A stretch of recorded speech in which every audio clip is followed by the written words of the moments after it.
Баршаңызға қайырлы күн. Бүгін осындай булочка жасап үйренетін боламыз. Видеоны соңына дейін қарап шығыңыздар.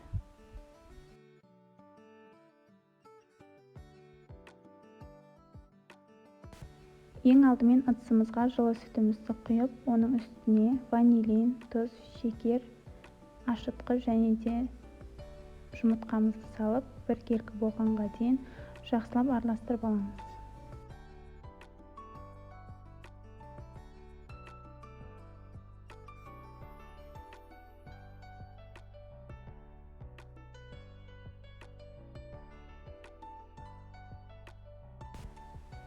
Енді үстіне ерітілген сары майымызды құйып, жақсылап араластырып аламыз да, оның үстіне ұнымызды бірнеше бөлікке бөле отырып, жұмсақ етіп қамыр илеп шығамыз.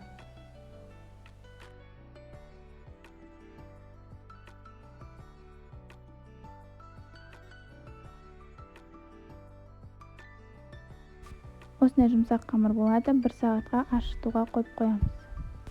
Міне қамырымыз осылай әдемі болып көтеріліп шықты. Енді ыдыстан түсіріп, қамырымызды 2 бөлікке бөлеміз. Және де әрбір бөлікті кішігірім 6 бөлікке бөліп шығамыз. Яғни бізде 12 дана булочка пайда болады.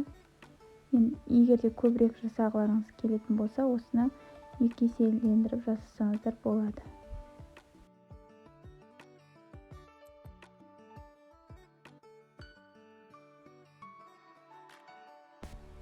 Енді пісіретін ыдысымызға орналастырып шығамыз. Және де бетін жауып, 15-20 минутқа тағы да қойып қоямыз. Қамырымыз көтерілу барысында біз бетмен себетін штрейзель деп аталады. Ұнтақ дайындайтын боламыз. Ол үшін бізге сары май, шекер және де ұн қажет болады. Үшеуін араластырып, біркелкі болғанға дейін қолымызбен үгітіп шығамыз.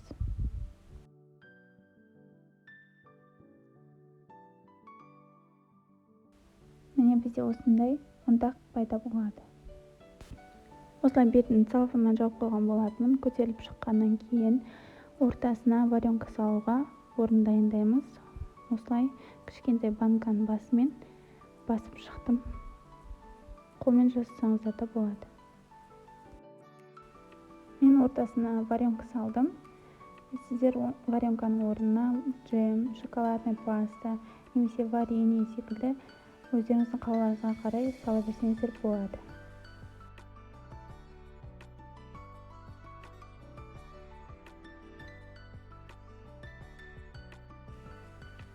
Енді жұмыртқаның сарысына аз ғана сүт қосып, араластырып жағып шығамыз.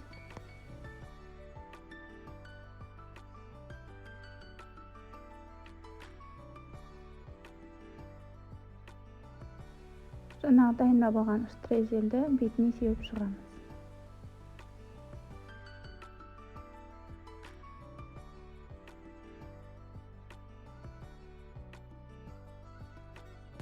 Қызып тұрған 190 градус пеште қызарғанша пісіріп аламыз. Міне біздің булочкаларымыз дайын болды. Өте жұмсақ нәзік болып шықты. Міндетті түрде жасап көріңіздер. Өте дәмді болған. Іші толықтай пісіп шықты. Барлықтарыңызға ас болсын.